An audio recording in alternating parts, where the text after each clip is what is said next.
मुस्लिम दहशतवाद असा त्यांचा नक्की काय विचार आहे जो आपल्याला यातनं बाहेर काढू शकतो? नान्यतपंथा विद्यते ह्याच्यातनं सुटकेचा एकमेव मार्ग शिवाजी हाच आदर्श घेऊन हिंदू समाजाने राष्ट्र म्हणून उभं राहण्याचा प्रयत्न करणं आणि उभं राहणं हे त्याच्यावरचं उत्तर.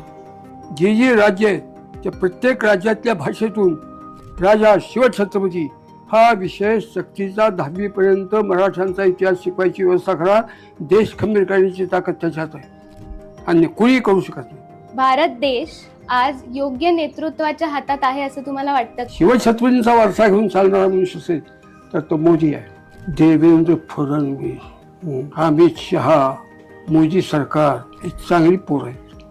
असंच भारत माता स्वतःच्या मनाशिवाय माझी चांगली पोर आहे. या भगव्या रंगाबद्दल एवढा आग्रह का?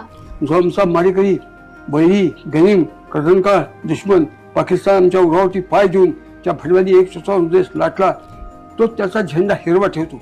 आमच्या स्वातंत्र्य लक्ष्मीचा पती अनादी काळापासून भगवा झेंडा आहे. तो बदल करण्याची तुमची काय लायकी आहे? काय करता येतं बरोबर आहे का? ह्या व्यक्तींची नावं शिल्लक ठेवायला नको होती पूर्वीच. बेकार लोक ते गांधी नेहरू जीवाशी धरून देश टिकणार नाही. गांधी नेहरू हा देशाचा आत्मा नाही आहे. देशाचा पुरुषाच्या रूपात जन्मलेला शत्रू आहे, वैरी आहे.